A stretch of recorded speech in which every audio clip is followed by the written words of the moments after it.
O objetivo da pesquisa é esse. Nós vamos desenvolver um exergame sério que diminui a confusão esquerda-direita. O que é essa confusão esquerda-direita? É a pessoa ter alguma dificuldade de diferenciar esquerda-direita. Ou ela demora para fazer, ou ela não consegue fazer. Alguma coisa nesse sentido. Então, esse conceito deveria ser dominado na infância, e eu vou mostrar isso aí adiante. Né?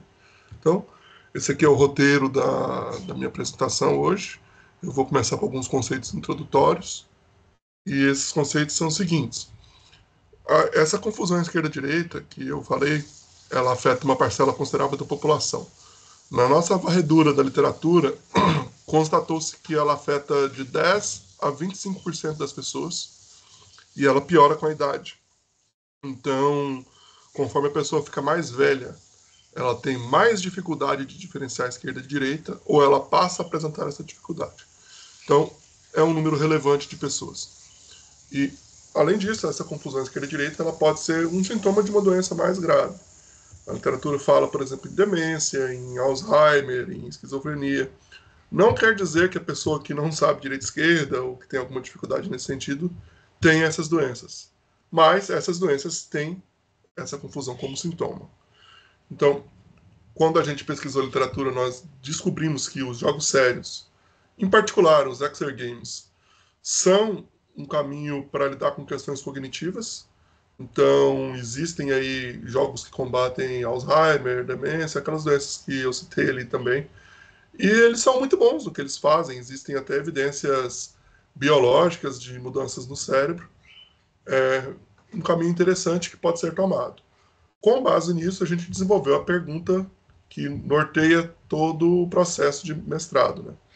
Como que um jogo digital sério do tipo exergame pode ajudar no combate à confusão esquerda-direita? É isso que a gente quer saber. Então, o objetivo geral da nossa pesquisa é avaliar a utilidade desse jogo que eu falei. Um exergame que é projetado para diminuir essa confusão. Então, nós vamos criar o jogo e a partir daí funciona, não funciona, funciona até que ponto, funciona melhor com crianças de tal idade, com mulheres, com canhotos. Vamos descobrir. Então, os objetivos específicos são 3. O primeiro é verificar a literatura e descobrir o que tem sido feito de pesquisa a respeito desse assunto em particular. Então, muita gente pesquisa, pouca gente pesquisa, há muita atenção, há pouca.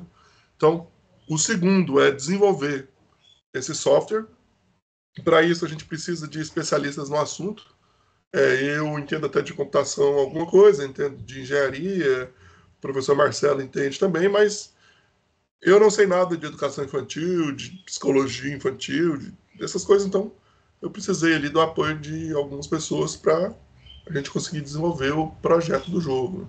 E por fim, vamos ver se o jogo funciona, que é testar e avaliar se deu certo, se não deu, até que ponto que deu certo, e relatar ali o que foi descoberto. Né? Então, nós vamos usar ali a Unity, porque para desenvolvimento, principalmente como mestrado, é relativamente rápido, a gente tem que fazer o uso de algumas ferramentas para acelerar o desenvolvimento do jogo. Então, a Unity já tem uma série de coisas pré-prontas e ela é muito boa no que ela se propõe.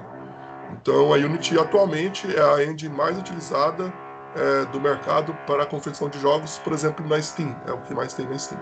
Então, é apropriado, a licença para o que a gente se propõe é gratuita e tá ótimo, é essa ferramenta que a gente vai usar. E o MediaPipe é um pacote que captura movimentos. Né? Como é um exergame, a gente vai precisar de ver a movimentação de braços e pernas. Então, precisa de alguma ferramenta para isso e o MediaPipe faz isso. Então, o objetivo é combater a confusão esquerda-direita, que nem eu falei para vocês. Nós vamos desenvolver um jogo que é usado por crianças de 5 a 10 anos, tem ali. Não precisa saber falar, ler e escrever. E o jogo também é desenvolvido para ser usado junto com um especialista. Então vai ter ali um psicoterapeuta, um professor, um psicólogo, alguém para acompanhar essa criança durante esse uso e garantir que realmente ele está sendo útil. Esse é o propósito do jogo. Lógico que a gente vai publicar e qualquer um pode jogar. pode ser adulto, pode ser não ter supervisão de ninguém. Isso, tudo bem, pode acontecer. Mas não foi para isso que o jogo foi feito. A gente colocou crianças de 5 a 10 anos porque é a melhor idade para esse tipo de intervenção. Eu vou falar os conceitos ali na frente e vou explicar por quê. Então, esse é o nosso percurso. Primeiro, a gente revisou a literatura que tratava do tema e descobrimos que não existe, ou pelo menos nós não encontramos, nos últimos 5 anos, um jogo que trata do tema com a profundidade que a gente tem e que se propõe a fazer o que a gente se propõe. Então, existem outros jogos parecidos, mas nada igual. E eu acho até que nada nem tão parecido assim, com uma exceção que eu vou explicar mais adiante.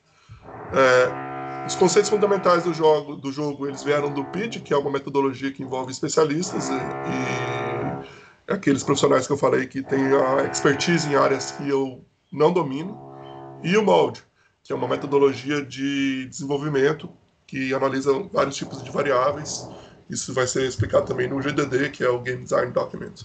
Então, com base nesses conceitos que a gente pegou desses profissionais, usando esses métodos, a gente desenvolveu o primeiro GDD. Foi feito o processo de verificação do nosso projeto aqui, como que a gente estava desenvolvendo, e a partir disso a gente fez a adaptação do GDD para se fazer um segundo GDD. A partir disso a gente vai implementar e fazer uma versão MVP, que é o Minimal Viable Product, que é um protótipo do jogo. A partir disso a gente consegue avaliar se o jogo está indo na direção correta ou não, que é o projeto de avaliação. A gente vai usar um questionário, que é o Selk volume 2, lá, versão 2, e coletar os dados. A partir daí a gente faz o jogo a versão final, com todas as adaptações necessárias, aplica, isso vai gerar um relatório de dados, a gente analisa esses dados e publica a dissertação. Esse é o nosso percurso. Então, esses foram os conceitos introdutórios, agora mais conceitos fundamentais que são necessários para entender perfeitamente o nosso trabalho. Então, para você falar em direita e esquerda, você tem que ter uma noção de centro. Porque, principalmente a criança que está aprendendo isso, que é durante a infância, não tem como você... A direita é de quê? A esquerda é de quê? Então, primeiro ela desenvolve isso em relação ao próprio corpo. Então, ela tem que saber que o corpo dela tem um centro, tem um lado, tem outro. E aí, depois que ela desenvolve, ela sabe que ela é melhor com o lado esquerdo ou com o lado direito, ou que ela lida tão bem com os dois. E quando ela tiver esses conceitos bem estabelecidos, ela consegue diferenciar a esquerda de direita. Esse é o aprendizado tradicional, que é o que a psicologia ali nos demonstra. Essa questão de direita e esquerda, ela vem da psicomotricidade, que envolve funções cognitivas, motoras, e é bem complexo, desenvolve várias coisas ao mesmo tempo. E todas essas noções de baixo, frente, esquerda, direita, acima, elas são aprendidas, a gente tem contato com elas até os 5 anos, e elas têm que ser dominadas até os 10 anos. Então, uma criança de 10 anos é esperado que ela saiba o que é direita e esquerda sem dificuldade. Óbvio que nem sempre isso acontece, porque senão nem existiria esse trabalho. Igual eu coloquei, existem vários adultos que não dominam esses conceitos ainda. Então, para todos os fins, a confusão esquerda-direita eles chamam de neurological soft side, que é uma questão neurológica, um problema neurológico, mas que pode não levar a nada mais grave. Às vezes a pessoa tem dificuldade de direita e esquerda, ela tem dificuldade para achar endereço, para seguir o GPS, mas só. Ela não adquire outra coisa por causa disso. Então, o que são jogos sérios? Ali tem uma definição do Prensky, né, que é uma pessoa muito aclamada nessa área, que fala que jogos sérios são aqueles jogos que têm um propósito que não apenas o entretenimento. Então, existem no mercado vários jogos, várias empresas de jogos que publicam jogos para ter lucro e para divertir. Um jogo sério, ele quer ensinar algum conceito ou induzir alguma prática, alguma coisa do tipo. É o nosso caso. A gente quer divertir, mas a gente quer ensinar, principalmente crianças, o que é direita e esquerda e queremos que ela domine esse conceito. Então, o nosso jogo é um jogo sério. Os Exergames, em particular, são uma categoria de jogos sérios, que podem ser sérios ou não, na verdade, é uma categoria de jogos que envolvem a entrada dos dados, ela não necessariamente ela fica só nas mãos. É o tradicional, você pega um controle de jogo videogame, então mouse e teclado. O Exergame ele exige, por exemplo, o monitoramento dos braços, das pernas, dos olhos, de alguma coisa nesse sentido que vai além. É um exercício físico. Então, o nosso jogo ele envolve muita repetição. Para a criança assimilar e sedimentar esses conhecimentos, você tem que repetir os conceitos algumas vezes. Então, para isso não ficar enfadonho, a gente transforma isso num jogo.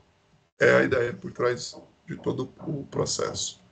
Então, metodologias envolvidas, a primeira delas é o PID, que a gente convidou profissionais, inclusive um dos professores da banca participou desse processo, e são profissionais com conhecimentos em áreas diferentes da minha, que são necessárias porque é um projeto multidisciplinar. Então, a gente chamou eles ali, pediu a opinião deles a respeito de como poderia ser feito esse jogo, quais são os conceitos que são importantes, o que teria que ter para que o jogo consiga o que ele se propõe. Então, essas pessoas forneceram vários dados, a gente anotou os dados, fez uma síntese dos dados e colocou isso aí dentro do jogo. Então, é uma metodologia PID. E a partir disso a gente fez o GDD, que é o documento de game design ali, que fala, o jogo tem que ter isso, nessa ordem e tal.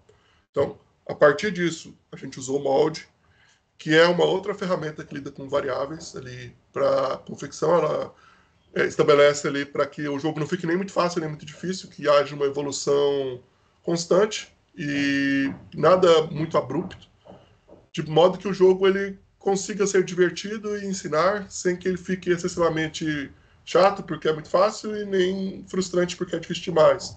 Então, é uma metodologia de desenvolvimento de jogos. A gente usa... Deixa eu só tomar uma aguinha aqui rapidinho, gente. Eu falando aqui. Vocês estão me ouvindo, né? Só para eu saber que eu estou falando igual uma besta aqui.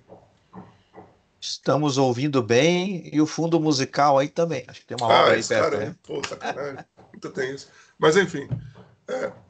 Então, tem esse esvaecimento de dicas, que é o seguinte. A criança, e qualquer pessoa, na verdade, para ela aprender no começo é mais difícil. Então, no começo a gente oferece várias dicas para ela. Ó, o lado direito é o lado que o bonequinho mexeu, que tem musculação, que tem alguma coisa que indique que o movimento vai vir daquela direção. Conforme ela avança no jogo, a quantidade de dicas vai reduzindo até que não há dica nenhuma. Quando falar direita, ela tem que levantar o braço direito, ou a perna direita, ou algo do tipo. Falar esquerda, a mesma coisa para o outro lado. Então, essa é a técnica do esvaecimento de dicas. Vem da psicologia, a gente chama de behaviorismo, que é uma doutrina que é utilizada até para condicionamento de animais, esse tipo de coisa, que trata de reforço. A gente reforça o comportamento que a gente quer e vai reduzindo as dicas conforme a pessoa vai aprendendo. Então, vai ser usado o questionário ali também na avaliação, que é quando a gente tiver um protótipo, esse protótipo for avaliado, a gente vai colocar isso aí para alguns profissionais de áreas que a gente considera afins. Verifiquem se aquele jogo realmente consegue o que ele se propõe. Então, você psicólogo, você terapeuta, você acha que esse jogo aqui é divertido, o jogador consegue jogar, que ele vai conseguir aprender, que a dificuldade é compatível com esse tipo de coisa vai ser perguntada lá e os profissionais vão opinar se eles entendem que aquilo é interessante ou não, para a gente poder adaptar se for o caso. Então, existem 2 formulários de avaliação que a gente utilizou para validar o nosso protótipo no nível atual da pesquisa. Então, terceiro é a revisão bibliográfica, para ver o que eu tenho que fazer e o que foi feito, até para uma questão de não fazer nada repetido e criar uma ferramenta realmente útil, a gente teve que varrer a literatura e verificar como que era que estava sendo trabalhado o tema atualmente. Né? Então a gente escolheu 6 MBAs, que são ACM, 3E, Scopus. São alguns dos melhores, tá? A gente teve critério para isso, a gente se baseou em pesquisa. E esses aí foram os MBAs que a gente selecionou. E as strings que a gente utilizou para fazer essa varredura são aquelas 3 ali. Isso foi feito baseado em alguns critérios que são esses aqui. Então, últimos 5 anos, certo? Para uma pesquisa recente, não dá para pegar uma coisa muito antiga que às vezes até já não tem a mesma validade, né? Os idiomas são português, inglês e espanhol, que são os idiomas que a gente conhece, né? Depois disso, não podia ser nada pago, até porque às vezes eu ia pegar uma pesquisa, pagar para depois descobrir que ela nem me interessava. Então, inviabiliza o nosso trabalho, né? Então, só de graça mesmo que pode ser um acesso mais restrito, né? Tinha que ter cadastro nesse CAF, né, que é o Conselho Federal. Então, artigos completos, porque para não pegar nada muito inicial, uma ideia que ainda não está madura, né? E artigos primários, né? O nosso objetivo aqui era verificar o que estava sendo realmente feito. Não precisávamos de mapeamentos, de coisas do tipo, né? Foi feita a análise, porque isso acabou caindo na varredura, e a gente olhou até para não fazer o mapeamento, sendo que já tinha outro, mas não tinha outro, tá? E, enfim, depois disso tem os critérios subjetivos, que são aqueles que dependem da avaliação da pessoa que está executando a pesquisa, né? Então, os artigos que a gente selecionou para ele entrar no mapeamento, ele tinha que tratar de confusão esquerda-direita, porque isso não tinha nada a ver com a nossa pesquisa, né? E depois disso, tinha que contribuir de alguma maneira, né? Para a pesquisa. Não adianta só ter o artigo lá se não serve para acrescentar em nada. Então, com base nisso, a gente teve esses aqui foram os resultados que a gente encontrou, pouco mais de 8 mil artigos, né?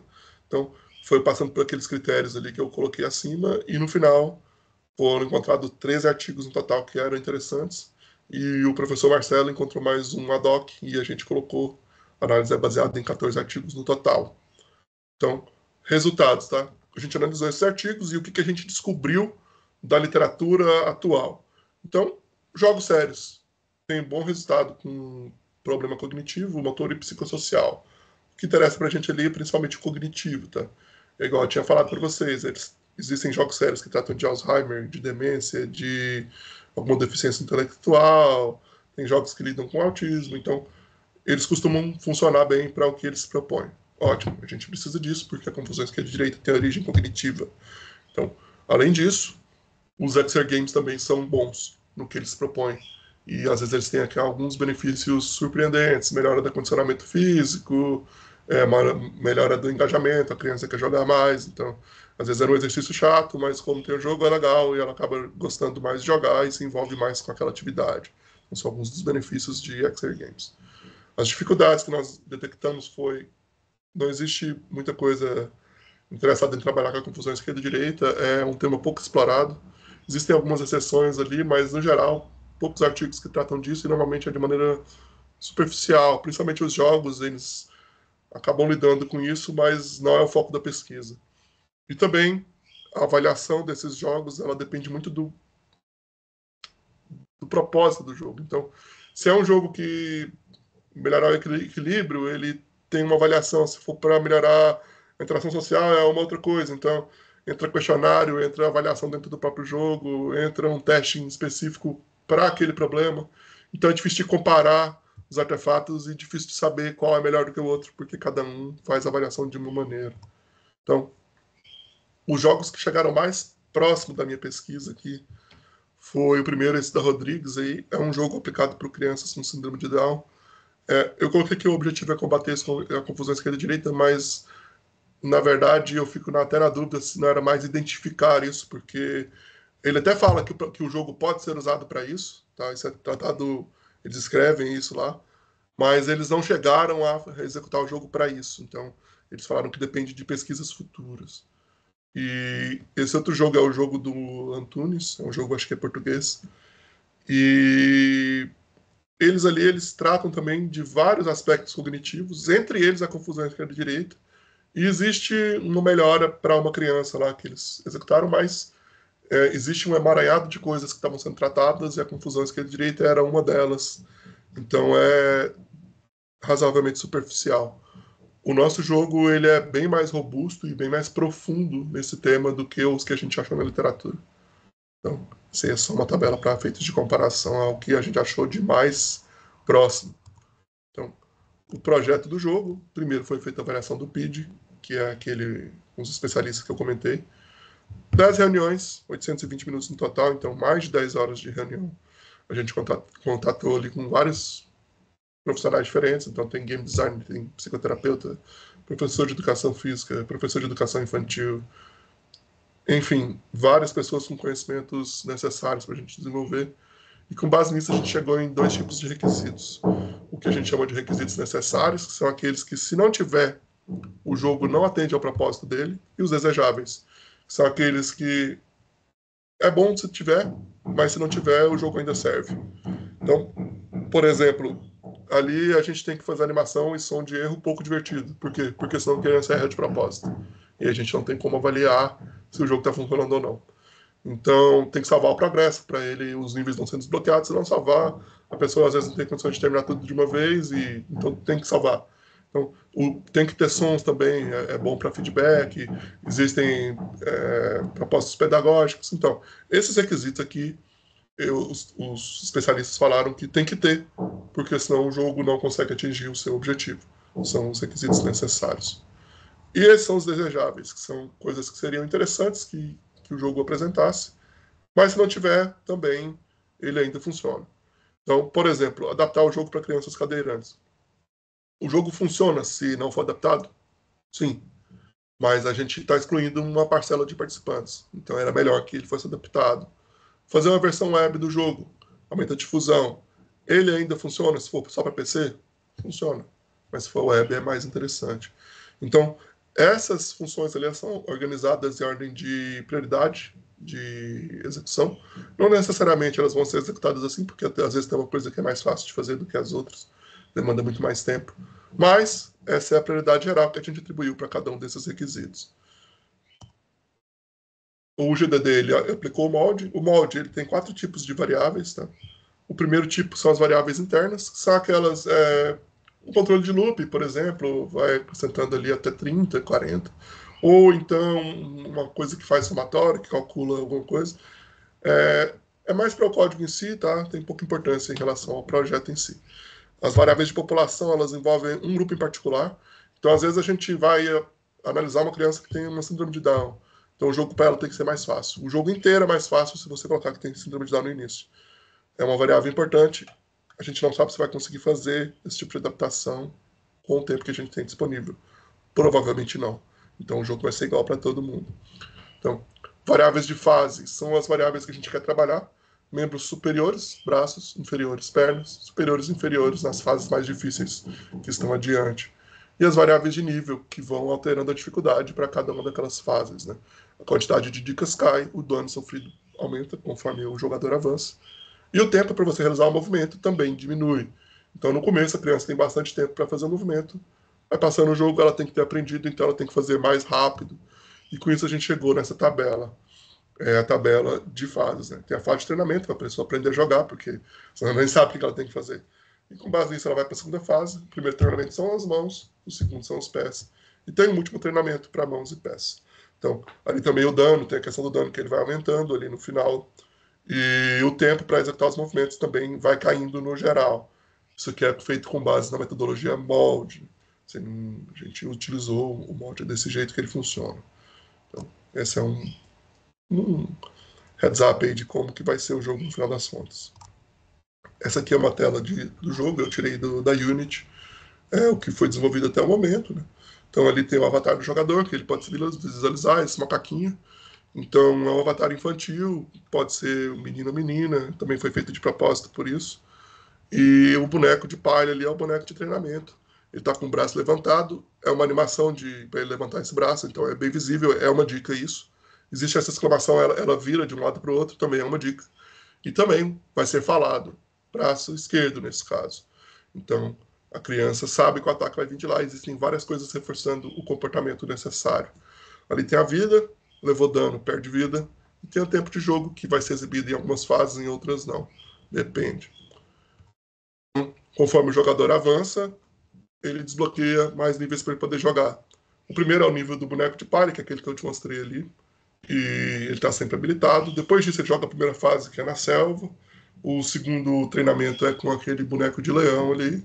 Depois é a fase do deserto, mãos e pernas, o leão e o boneco de palha, e a caverna, que é a última fase. Então, quando você toma dano, você diminui a vida. Você tem upgrades. A gente tem um ferreiro, uma ferraria com melhorias que é possível você ter mais coração e tomar menos dano com o ataque, dar mais dano nos inimigos. Acabou o número de corações, a fase reinicia. Não tem game over porque é frustrante e o nosso objetivo aqui é ensinar o conceito e não que o jogador seja prosão, que saiba jogar melhor do que todo mundo. Isso não importa. O que importa é que ele aprenda o que é direita e esquerda. Então, esse aqui é a técnica de desvanecimento de dicas. Os níveis de treinamento ensinando a mecânica, conforme a dificuldade aumenta, a dica diminui, eu já tinha comentado anteriormente, né?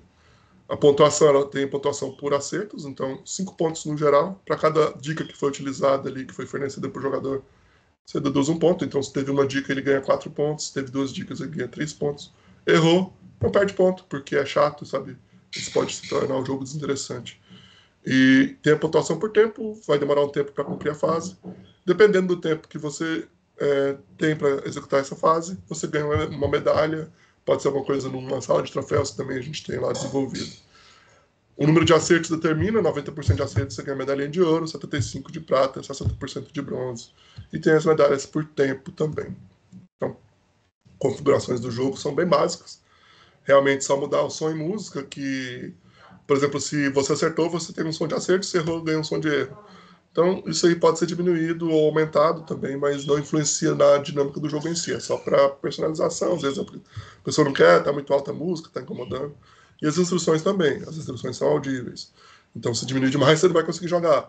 Mas, às vezes, está muito alto para a pessoa, ela quer diminuir. Também tem a opção ali. O jogador começa pelo lado que ele mais domina. Então, se ele for destro, os estímulos sempre vêm do lado direito primeiro. Por quê? Porque é mais fácil. O jogo ele tem que começar o mais fácil possível e ele torna mais interessante porque a pessoa acerta mais, então ela se interessa mais. Depois disso, passa para o outro lado e, por fim, os dois lados são trabalhados. E se eu for ambidestro? E se eu não souber qual é o meu lado? Daí é aleatório. Então aí o jogo escolhe um. Então, os dados que a gente vai coletar são os dados do jogador e a gente grava sessões por dia. Quanto tempo que ele jogou hoje, quantos por cento ele acertou hoje, esses dados, e tem os dados detalhados de todas as sessões também, que são coletados, e esses são os dados que a gente vai utilizar na pesquisa para verificar se o jogo realmente funciona ou não. Quanto tempo que demora para funcionar, se com mulheres é melhor, esse tipo de levantamento estatístico a gente precisa de fazer. Então, existem duas checklists que a gente passou para fazer a verificação e ver se o jogo realmente estava num caminho que era o adequado. Existe essa do Petri, tem 35 requisitos. 29 a gente estava ok, a gente conseguiu atender. 2 deles não se aplicam porque o jogo não está no âmbito de uma disciplina, não é nada de uma disciplina de programação, de psicologia, de nada. Então, o jogo é bom para psicologia da personalidade. Não cabe isso aí. Os outros 4 que não foram atendidos dizem respeito a jogar online, né? Como o jogo é single player, então isso aí não foi atendido e tá tudo bem. Pelo menos eu entendo que sim. Não foi desenvolvido para isso. O segundo checklist é o do Valenza e ali ele tem 40 requisitos, 36 deles foram atendidos. Um não foi, que é comando de voz, então hoje em dia o jogo deve funcionar, o protótipo a gente quer que ele funcione por movimentação, levantou o braço, então levantou o braço direito, o boneco levantou o braço direito. Existe a intenção de colocar o comando de voz, o jogador fala o braço direito e o avatar levanta o braço direito. Mas a gente não sabe se vai dar tempo. Era do nosso interesse em fazer. É um dos requisitos ali. Os outros 3 não foram atingidos. Normalmente também questão de jogar online, que não existe no nosso protótipo, certo? A avaliação do projeto. Então, a partir daqui, na qualificação dando tudo certo, a gente vai convidar pessoas para fazer a avaliação presencial. Então, elas vão assinar ali o termo de consentimento, né? Livre esclarecido, também de sessão de imagens. A partir daí, elas vão jogar o jogo e também ver os slides do que ainda não tiver sido desenvolvido. E vão preencher o questionário SEUC 2, que eu vou mostrar ali uma página adiante. Mas, basicamente, ele pede para a pessoa se colocar no lugar do jogador e de outros profissionais da área. A gente vai discutir o conteúdo, são entrevistas semi-estruturadas. Isso vai gerar dados que a gente vai incorporar no jogo.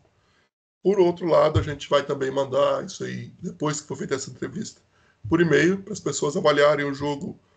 Existe ali vídeos curtos, tá? Que a gente vai fazer vídeos curtos. Mas a intenção, na verdade, é colocar esse jogo online e as pessoas poderem jogar ele online. Eu não coloquei aqui porque eu não sei se eu vou conseguir fazer a tempo. E talvez tenha que ser vídeos mostrando o que está acontecendo no jogo. E aí também o mesmo questionário e perguntas para conclusão. Então esse é o processo de avaliação do jogo. Esse aqui é o questionário SEUC 2.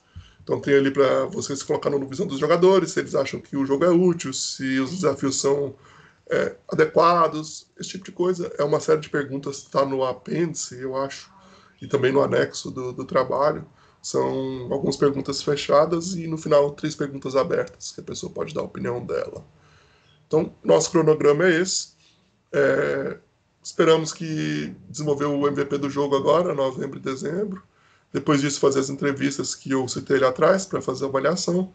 Fez a avaliação do jogo, adequa ele, faz um teste piloto com as crianças, com alguém aí para ver se o jogo realmente está atingindo o objetivo, se não teve nenhum problema. Depois do teste piloto, faz a adaptação, a última adaptação, aplica, colhe os dados, faz a análise dos dados e banco de dissertação. Ali está o Dia dos Namorados, não deve ser essa data, mas talvez seja também. Não. Enfim, a data prevista é meados de junho.